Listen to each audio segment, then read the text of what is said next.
하나님께서 이스라엘에게 주신 십계명과 율법을 가지고 이스라엘 백성과 언약을 맺으시는 아주 엄숙한 언약 체결식의 장면인 것입니다.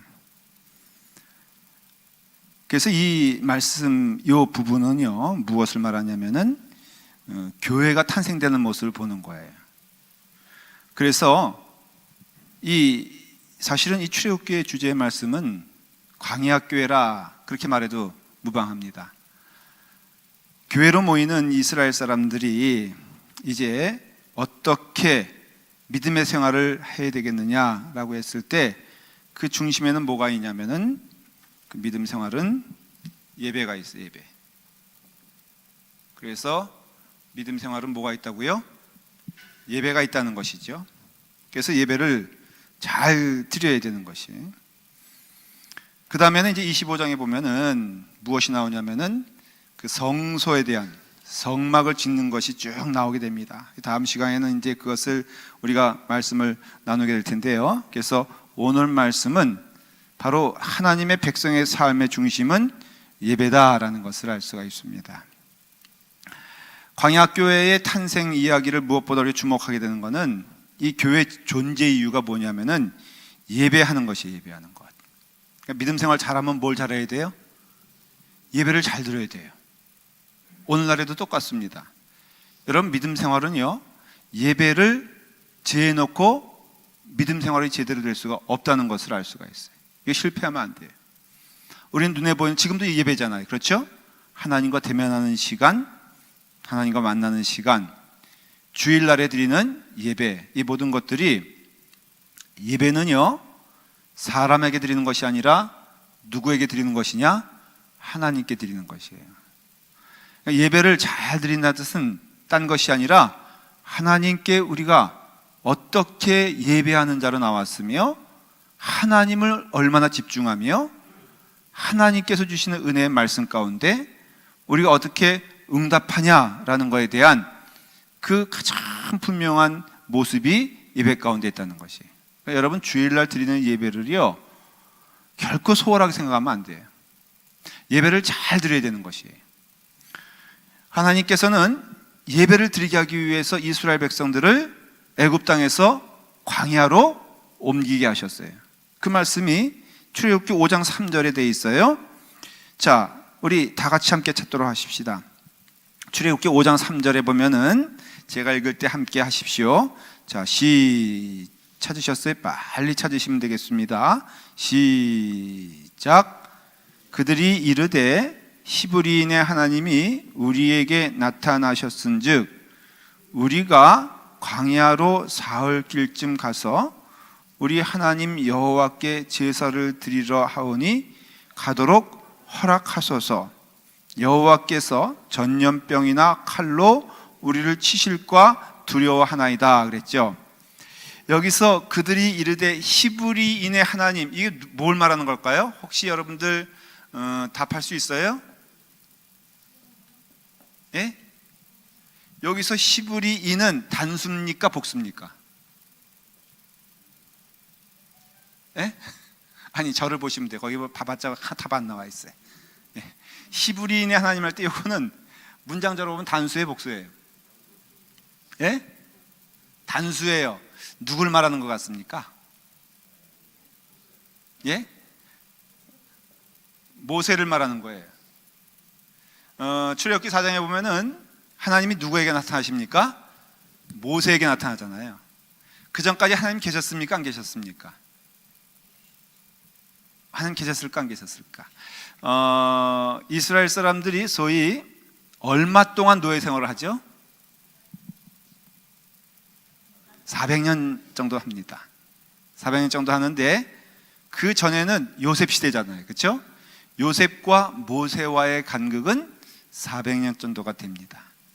근데 그 당시 이스라엘 사람들은 그 명칭이 히브리인이었습니까? 이스라엘 사람이었습니까? 네? 히브리인. 그렇죠? 그러나 그들이 애굽 땅에서의 신분은 노예일 뿐이었습니다. 그러니까 노예죠. 그리고 그들에게는 하나님이 나타나신 적이 없어요. 400년 동안. 그러니까 하나님을 모르는 것입니다. 그런 상태에서 하나님은 모세에게 나타나셔서 내가 너의 하나님이 됨이라, 하나님을 내가 어떻게 소개하며 말씀을 했으면 좋겠습니까? 당연한 질문인 것이, 그 전까지는 하나님이 누구이신지 몰랐기 때문에 모세조차도 하나님이 어떠한 분이신 줄 몰랐어요. 그러니까 하나님에 대하여 내가 어떻게 했으면 좋겠습니까? 라고 했을 때 그 당시에 여러 신들이 있었잖아요. 바알 신도 있었고요, 아세라 신도 있었고요, 또 애굽의 신들도 많았다는 말이죠. 그런데 그들의 신들의 특징은 무엇이냐면은 사람들에 의해서 공경받아야 되고 사람들에 의해서 존재되어지는 그런 신이었단 말이에요. 근데 하나님께서 뭐라고 말씀하시냐면은 나는 어떠한 하나님이다? 스스로 있는 하나님이다. 그렇게 말씀하세요. 그러니까 인간에게서 만들어진 하나님이 아니라 나는 참 하나님이시다. 그 하나님은 어떠한 하나님이냐? I am who I am. 나는 스스로 있는 하나님이다. 그러니까 주동이 주가 하나님이 되는 것이란 말이에요. 그 하나님을 모세가 누구에게? 히브리인들에게, 이스라엘 사람들에게 소개를 시켜줍니다. 근데 그 하나님이 능력을 발휘하시잖아요. 그래서 나일 강물을 핏빛으로 만들어버리고 개구리를 수천 수만 올라오게 만들고 역병을 돌게 하며 문둥병을 착용시키시고 나중에는 애굽 사람의 장자를 거두어 가시는 그런 능력의 하나님으로 나타납니다. 그러니까 하나님에게는 반드시 무엇이냐면은 능력이 있어요. 능력. 그 하나님은 오늘날에도 우리에게 능력이 되는 줄 믿으시길 바랍니다. 여러분, 이 땅에 살면서 오늘날에도요, 가만히 보십시오. 현대화된 우리의 삶이 여기 가운데 있지만은 하나님이 역사하셔야지만이 역사가 되는 거예요. 하나님이 인도하셔야지만이 하나님이 되시는 거죠. 우리는 그 자리에 있단 말이에요. 똑같아요, 그것은. 근데 그 하나님이 이스라엘 사람들을 애굽 땅에서 광야로 인도해 내신 이유가 무엇이냐? 여러분 보면은 구원은 언제 이루어지냐면은 애굽 땅에서 이루어집니까? 광야에서 이루어집니까? 아니면 가나안 땅에서 이루어집니까? 어디서 이루어지죠? 애굽에서 이루어진단 말이에요. 맞아요. 근데 이게 오늘날 신약에 와서 예수 그리스도의 은혜로 구원받은 우리와 그 내용이 똑같습니다. 자, 보십시오. 애굽 땅에서 이스라엘 사람들이 구원을 받을 때 우리는 구원이라 하면은 자격을 얘기할 때가 많이 있잖아요. 여러분, 우리가 자격이 있어 구원받았습니까? 자격대로 구원받았습니까? 우리가 생각하는 저 세상 사람과 비교해 가지고 우리는 그들보다 더 잘났기 때문에, 더 착하기 때문에, 더 구원받을 만하기 때문에 구원받았습니까? 아니면은 내가 구원받은 것에 대하여 내가 답을 할 수가 없어. 여러분, 내가 구원받은 것에 대해서 답을 할 수 없는 게 정답입니까? 답을 할 수 있는 게 정답입니까? 물어보면 헷갈리죠? 다시 물어볼게요. 여러분들 가만 잘 보십시오. 오늘 우리는 구원받은 자예요, 분명히. 그러니까 이 자리에 앉아 있는 것입니다. 근데 구원받았는데 내가 여기 이 자리에서 구원받은 것에 대해서 답을 할 수 있다, 그것이 정답입니까? 답을 할 수 없다, 그것이 정답입니까? 네? 헷갈리는 게 정답입니까? 명확한 게 정답입니까? 예? 헷갈리는 게 정답이에요? 맞아요? 명확한 게 정답이에요? 그럼 최정관 장로님은 구원받을 만 해서 여기 있는 거예요? 예? 정말 이상하지 않습니까? 가끔 우리는 질문해야 되는 것입니다. 우리 성경에 나오는 믿음의 선배들이라든가 아니면 우리 얘기를 봐도 내가 왜 구원받은가에 대해서 why라고 했을 때 거기에 because라고 나오면은 이게 답이 없는 거예요. 제가 왜 어떻게 목사가 됐을까? 여러분들은 저의 과거를 몰라요. 사실은 제가 포장은 잘할 수 있어도 저의 본 모습에 대해서 여러분들이 저를 한 번도 본 적이 없어요. 그래 안 그래요? 사실 그렇잖아요. 그러니까 나는 생각했을 때 내가 목사 되어 이 자리에서 말씀을 전하는 것을 가만히 묵상해 보면은 이것이야말로 기적이다 아니다? 기적이라는 것이. 그러니까 세상의 어떤 누구와 비교해 봐서 나는 그와 비교해서 나는 구원받을 만 하니까 이 자리에 와 있다라고 한다면은 그것은 정답이 아니에요. 구원의 신비를 잘 몰라요. 사도 바울도 뭐라 그랬어요? 팔싹덩이가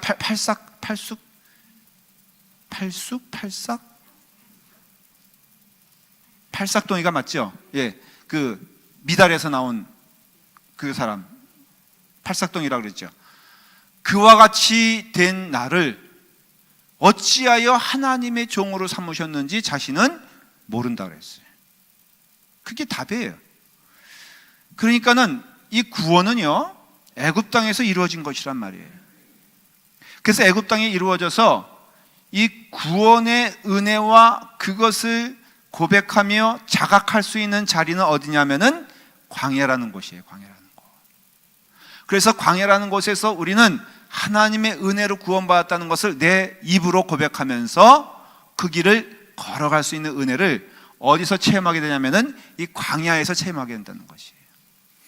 그러면은 우리의 삶에 있어서 지금 이 자리에 살고 있는 우리의 삶은 애굽입니까? 광야입니까? 가나안입니까? 네. 신약 성경의 해석을 보면요, 우리가 살아가는 지금 이 땅의 삶은 광야의 삶인 것을 알 수 있어요. 근데 광야의 삶인데 이 광야의 삶이 고단하며 힘들고 어려운 삶이냐라고 누가 물어본다면은 이 광야의 삶은 복된 삶이다, 그렇게 말할 수 있어요.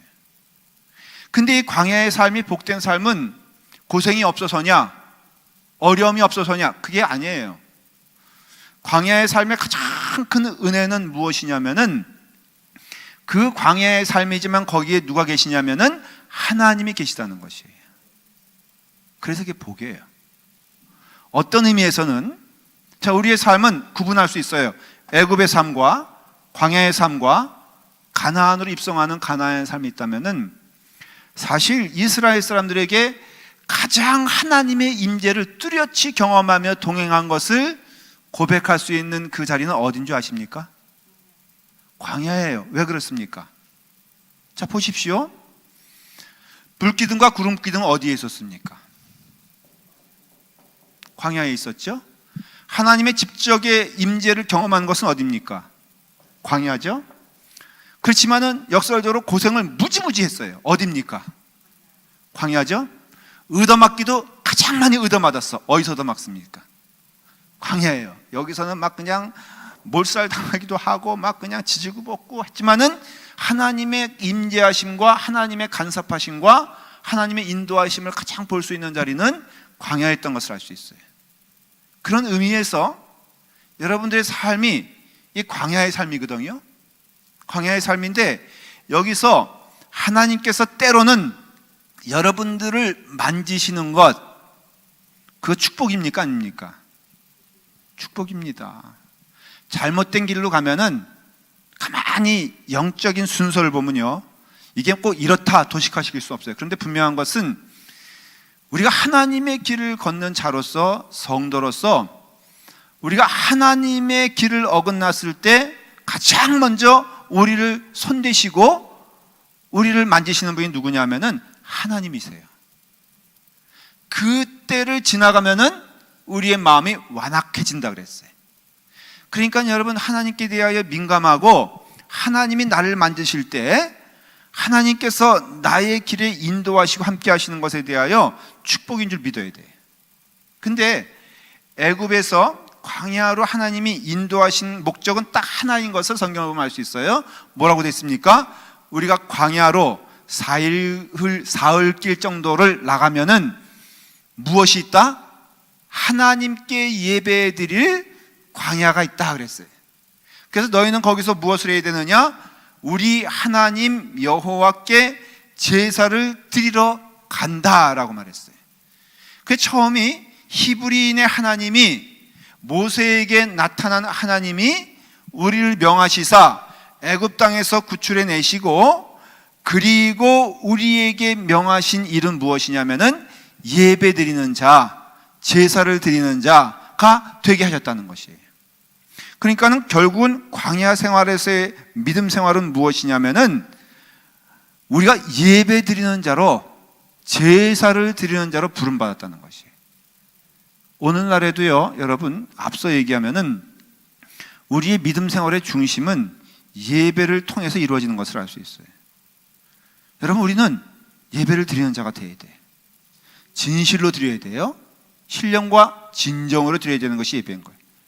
예배에 대해서 여러분 소홀하게 생각하지 마시고 정말로 기쁜 마음으로 주님께 나아가길 바랍니다.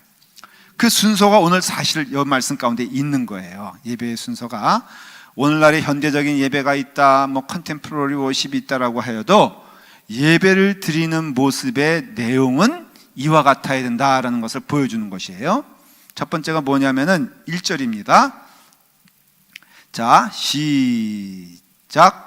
또 모세에게 이르시되 너는 아론과 나답과 아비후와 이스라엘 장로 70명과 함께 여호와로 올라와 멀리서 경배하고, 2절 있습니다. 너 모세만 여호와께 가까이 오고 그들은 가까이 나오지 말며 백성은 너와 함께 올라오지 말지어다. 누가 부르고 계십니까? 하나님이 부르시고 계십니다. 하나님이 부르시고 계세요. 그래서 하나님께서 부르실 때 먼저는 누구를 부르십니까? 모세를 부르시고, 그리고 모세만 여호와께 가까이 오고 그들은 나오지 말며 백성은 너와 함께 올라오지 말지니라 라고 말하고 있어요. 여러분, 여기 보십시오. 이제 제단이 있잖아요. 영적인 의미에서 맞는 얘기게. 여러분들 여기까지 여러분들 올라올 수 있습니까? 없습니까? 네? 여기까지. 경건이 사라진 시대가 되었나 봐요. 옛날에 제 기억에는 이 제단을 넘어갈 수가 없었어요. 그래서 평신도들은 절대 여기를 못 넘고 오직 누구만 올라갔습니까? 목사님만 올라갔어요. 제사장이죠. 그렇죠? 그래서 그런 의미에서 경건성을 유지하려고 했어요. 그래서 교회에서 한번 난리 난 것이 있는데 교회가 무너지는 줄 아는 사건이 있었어요. 한 번은 크리스마스가 됐는데 크리스마스 주일 이제 25일 날 예배를 드리거든요. 근데 24일 날 저녁에 도둑놈이 들어온 거라. 그래가지고 들어와가지고는 무엇을 훔쳐갔나 했더니 그 재단에 피아노가 있었거든요. 그때 피아노가 참 귀했어요. 그래서 이 도둑놈이 피아노를 다 훔쳐가는 게 아니라 그 피아노 뚜껑을 열면은 저걸 뭐라고 전문 용어를 잘 모르겠어요. 예? 뭐 있죠? 저분이 얘기하셨어요. 지금 못 알아듣겠어요? 예? 해머? 한마? 예.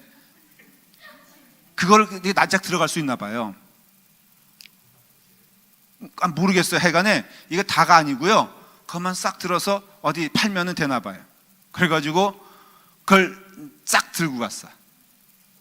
들고 갔는데 거기서 끝났으면 좀 날 뻔했는데 이놈의 도둑놈께서 거기다가 실례를 하고 왔어요. 그래서 왜 실례했느냐? 그 당시에 도둑들이 미신이 있었어요. 이렇게 실례를 해놓고 하면은 자기가 잡힌다 안 잡힌다, 안 잡힌다라고 믿었어요. 그래서 꼭 도둑질할 때는 그렇게 했어요. 근데 그럼 요즘 더 잡히지, DNA 걸려가지고. 근데 그만큼 경건성이 있었어요. 그래서 교회가 망했다 그래가지고 온 성도들이 크리스마스를 통곡하면서 기도했던 것을 기억을, 그 뭐 칸타타고 뭐고 다 지금 다 없어졌고. 그래서 하나님께서 1절에 보니까는 부르시고 계세요. 여러분, 예배에 있어서 첫 번째는 어떤 의미가 있냐면요, 그래서 이걸 예를 들어서 조금 예배 모양대로 제가 설명을 드리면은, 예배에는 뭐가 있냐면요, 부르심이 있다는 거예요. 하나님이 여러분들을 부르셔서 초대한 것이에요. 그러니까 여러분들이 하나님이 부르심을 의해서 이 자리에 왔다 그러면은 그 부르신 자에 걸맞는 믿음으로 나와야 되는 것이에요. 그래서 예배하는 자는 무엇과 무엇으로 예배를 드리는 자가 되라고 그랬죠? 신령과 진정으로 그랬어요. 번역에서는, 새 번역에서는 영과 진리로 예배를 드리는 자가 됐어요. 그 영은 예수 그리스도의 영을 말하는 것이고, 진리는 예수 그리스도 자신을 말하는 거예요. 그러니까 쉽게 말하면 성령과 예수 그리스도의 이름으로 예배를 드리러 나오는 자가 된다는 것이에요. 근데 왜 그렇게 드려야 되냐면요, 초대하는 자가 하나님이시기 때문에 그렇다는 것이에요. 여러분, 아무래도 초대하는 사람에 따라서 우리의 위치와 우리의 격이 달라지는 거 아시죠? 그렇죠? 자, 한번 물어볼게요. 제가 예를 들어서 여러분들을 점심에 초대한다고 하십시다. 그러면은 어떤 마음과 어떤 자세로 나옵니까? 단체 권사님, 제가 단체 권사님을 점심에 초대를 했어. 그럼 어떻게 나오겠어요? 예? 초대 부담스럽게 나와요? 무슨 부담이야? 솔직히 그 차림으로 나올 거 아니에요. 그렇죠? 부담 없이 나오겠지. 그게 또 맞는 얘기죠. 근데 한 나라 대통령이 초대했다 그러면은 좀 달라질 거란 말이에요. 우리의 마음에. 그러니까는 대통령이 초대하는 그 초대의 자리에 내가 나갈 때 정말로 우리가 중요한 건 뭐냐면 내 마음이 달라지는 것을 의미하는 것이에요. 대통령의 부름을 받아서 나아가는 그 만찬의 자리와 옆에 친구가 불러가지고 나가는 그 잔치의 자리는 다를 것이에요. 그러니까 우리가 왜 영과 진리로 예배를 드려야 되느냐라고 하면은 그 초청하고 부르신 이는 사람이 아니라 하나님이기 때문에 그래요. 많은 경우 제가 좀 정말로 싫어하는 얘기가 있어요. 그게 뭐냐면은, 다는 아니에요. 가끔 그런 분들이 있어요. 목사님 보고 교회 나와요. 그렇게 말을 해요. 장로님 뭐 확인하실 건 없어요. 목사님 보고 교회 나와요. 그래요. 이게 맞아요, 틀려요? 또 누군가 자꾸만 수군덕대지 말고, 여러분 교회 나올 때는요, 그걸 아셔야 돼요. 하나님의 부르심에 의해서 여러분들은 나온 거예요. 그러니까 이 자리에 온 것 자체가 지금 여러분 알아야 될 것은, 여러분들의 자진하는 발걸음으로 나왔습니까? 초대받아 나왔습니까? 라고 물어본다면은, 예배의 의미에서는 여러분들은 그 부르심을 통하여 나온 자들이지, 여러분들이 자발적인 발걸음으로 나온 것이 아니에요. 물론 모양새로 보면은 여러분들의 발걸음으로 여러분들이 운전해 가지고 왔어요. 그렇죠? 그렇지만은 하나님께서 여러분들을 부르셔서 나온 거란 말이에요. 초대해서 나온 것이죠. 여러분, 신랑 신부를 기다리는 그 초대받은 여인들에 대해서 얘기하지 않습니까? 그 사람들이 거기에 있는 것은 초대받아서 나온 것이란 말이에요. 그러니까 예배는요, 처음엔 뭐가 있다고요? 부르심이 있다는 것을 알 수 있어요. 두 번째는 무엇이냐면은 말씀이 있어요. 한번 우리 3절 4절 한번 읽어볼까요? 3절 읽어보죠. 시작. 모세가 와서 여호와의 모든 말씀과 그의 모든 율례를 백성에게 전하매 그들이 한 소리로 응답하여 이르되 여호와께서 말씀하신 모든 것을 우리가 준행하리이다 그랬죠. 여기 보니까는 뭐가 있다 그랬어요? 모든 말씀과, 그 다음에 뭐가 있다 그랬어요? 율례가 있다 그랬죠. 이건 좀 구분이 돼요. 여기서 말하는 말씀이란 것은 그 구약에서는 뭘 말하냐면 십계명을 얘기합니다. 십계명을. 그리고 율례는 그 후에 나오는 여러 가지 예법들이 있잖아요. 율례들이 있잖아요.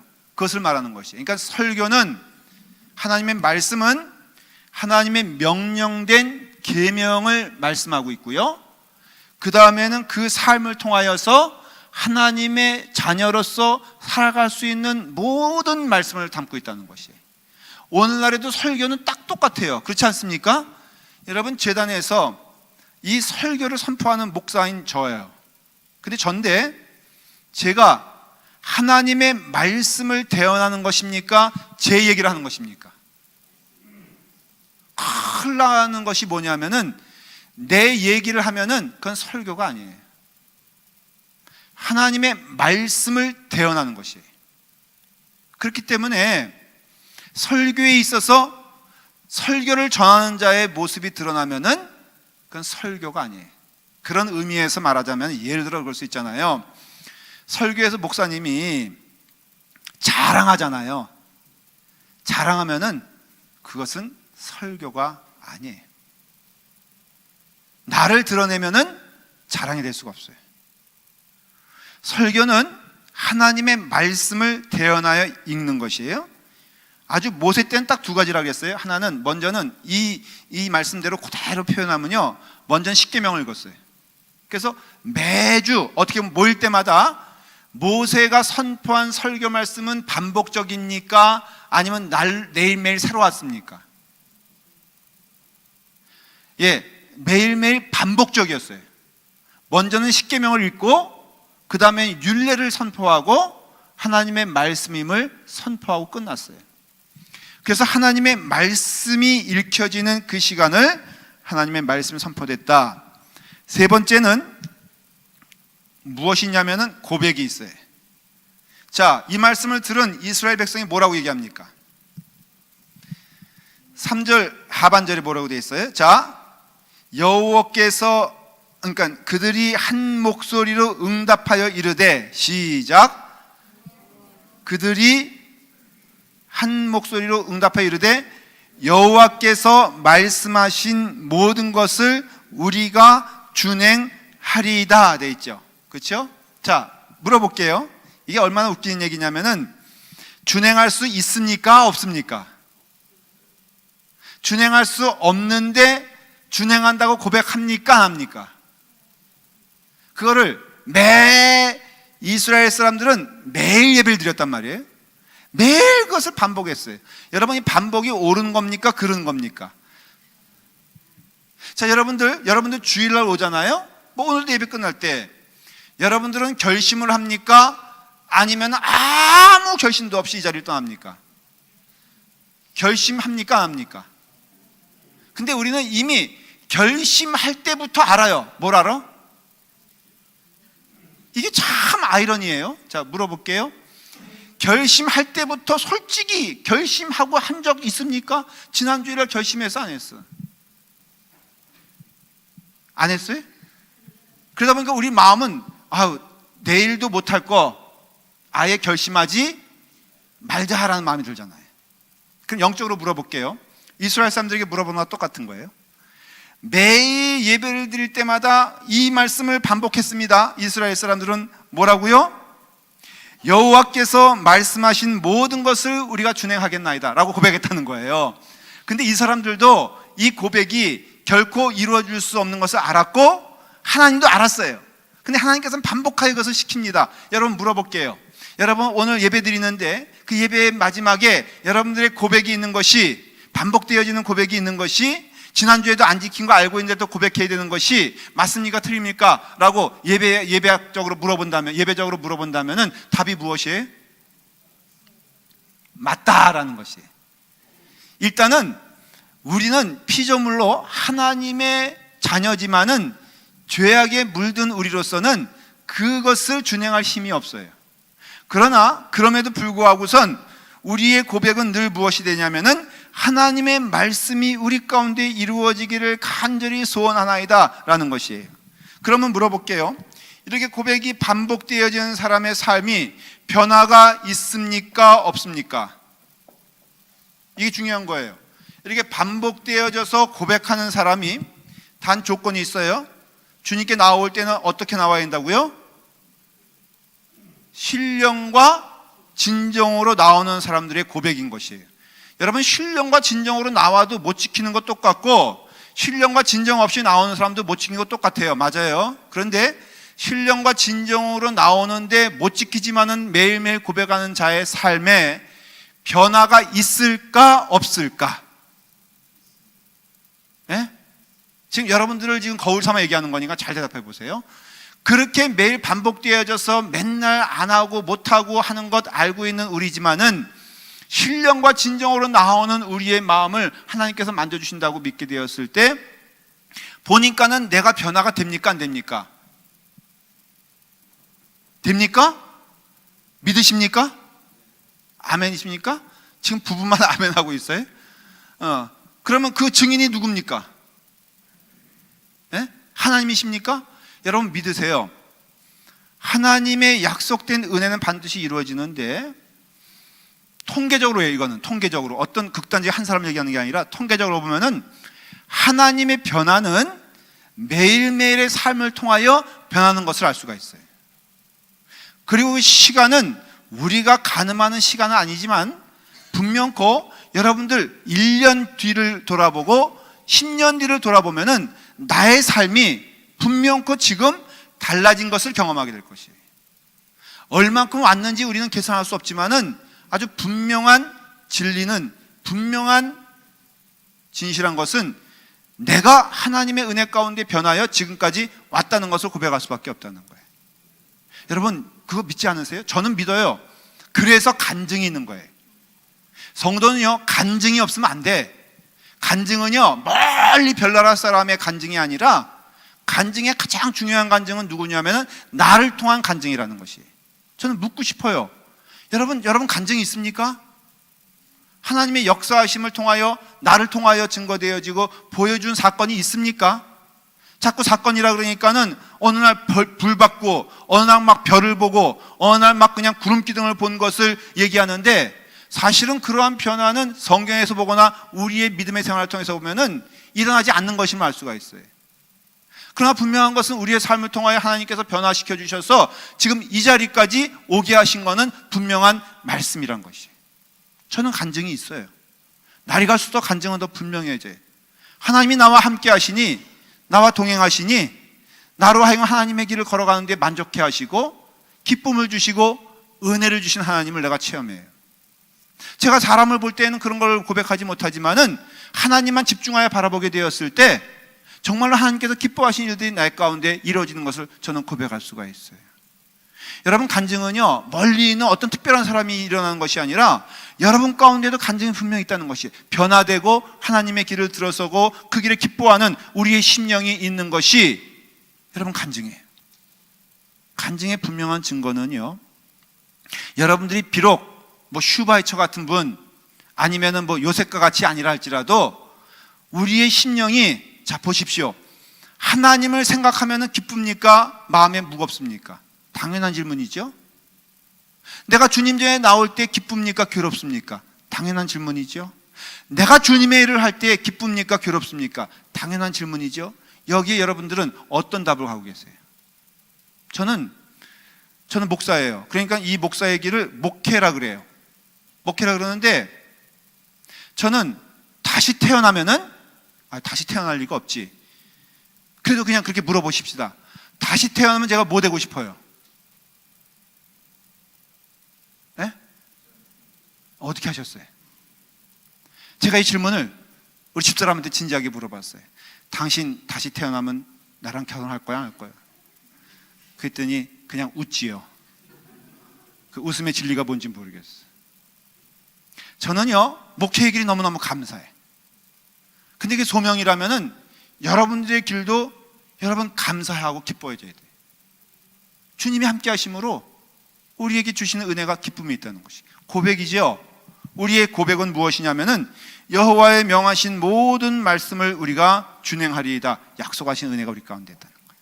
그 다음에 이제 다음 주에도 살펴볼 것이지만은 11절을 한번 보십시다. 자, 11절 시작. 하나님이 이스라엘 자손들의 존귀한 자들에게 손을 대지 아니하시고 그들은 하나님을 뵙고 어떻게 하다고요? 먹고 마셨더라, 그렇게 되어 있죠. 가만히 보니까는 그들은 하나님을 뵙고 먹고 어떻다고요? 마셨다, 그렇게 되어 있어요. 5절로 넘어가 보면요, 자 5절을 보십시다. 시작. 이스라엘 자손의 청년들을 보내어 여호와께 서로 번제와 화목제를 드리게 하고 그랬어요. 여기서 깨달아 아는 게 있어요. 이스라엘 제사는 몇 가지가 있죠? 번제가 있고요, 화목제가 있고요, 또 뭐가 있습니까?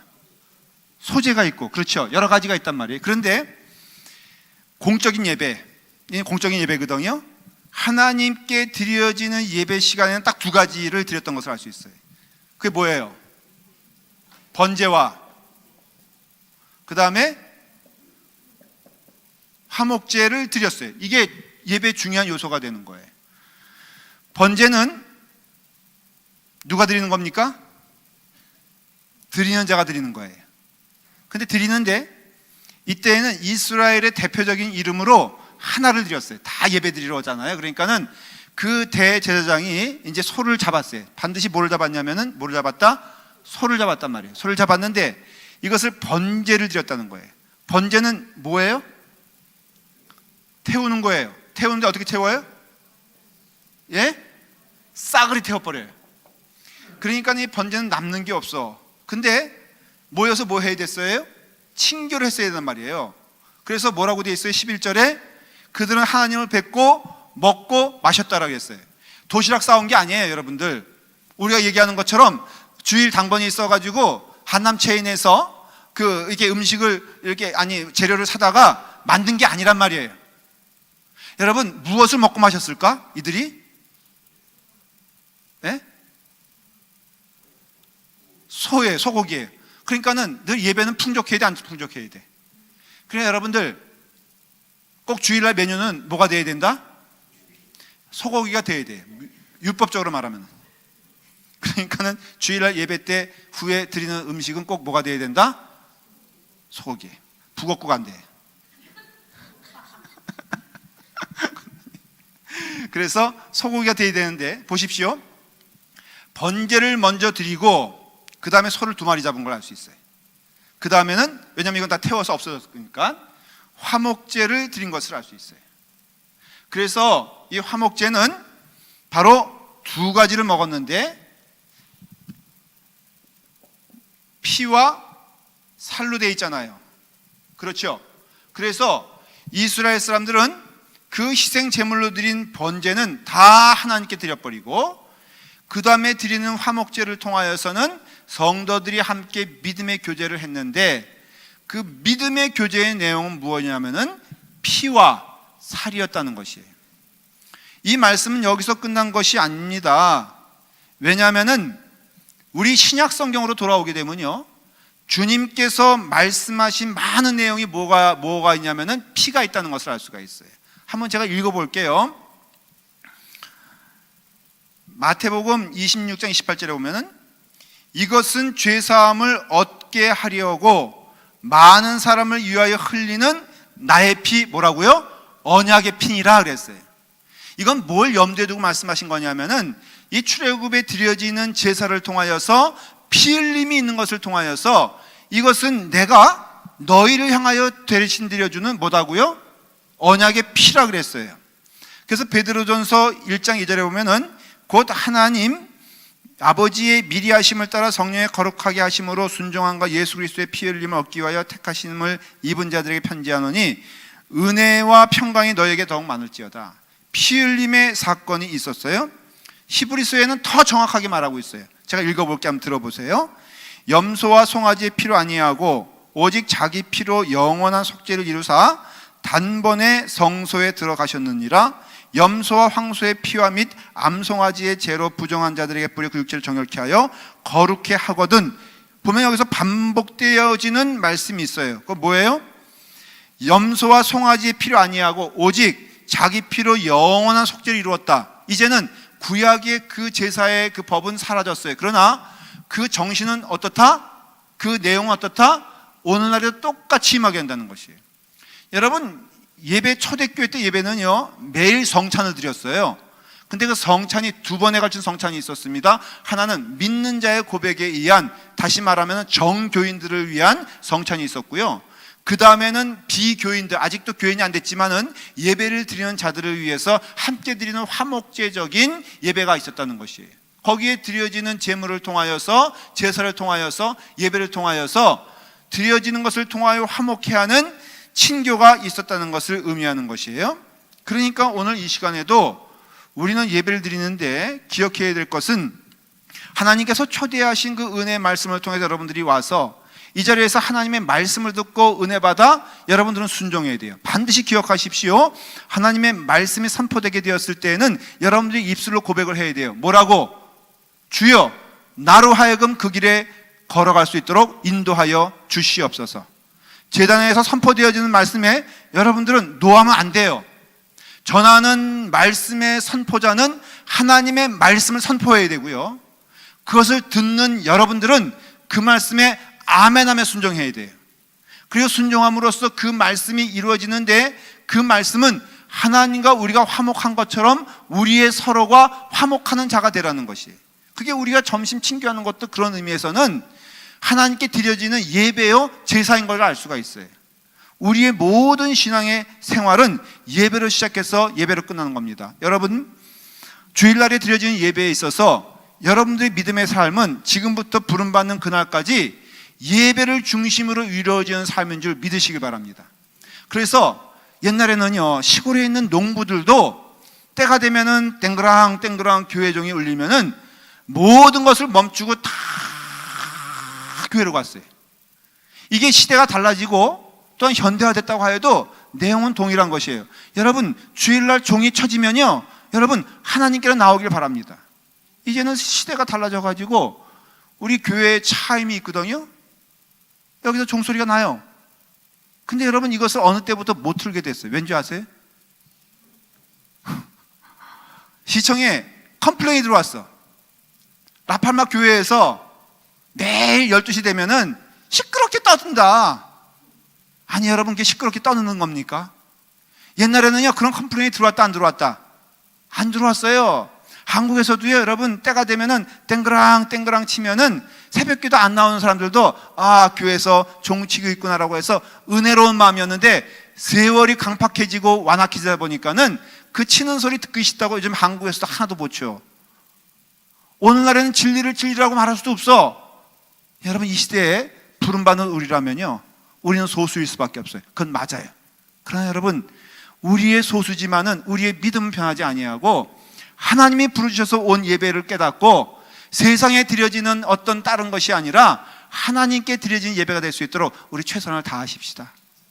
당장 이번 주일부터 여러분 좀 준비하고 마음을 가다듬고 신령과 진정으로, 저도 그래서 오늘 이발했잖아요. 여러분들도 정말 진실한 마음으로 주님께 나오는 여러분 되길 바랍니다. 우리 기도할 때 하나님께 주시는 은혜 안에서 그 신령함과 진실함이 넘치기를 간절히 축원합니다.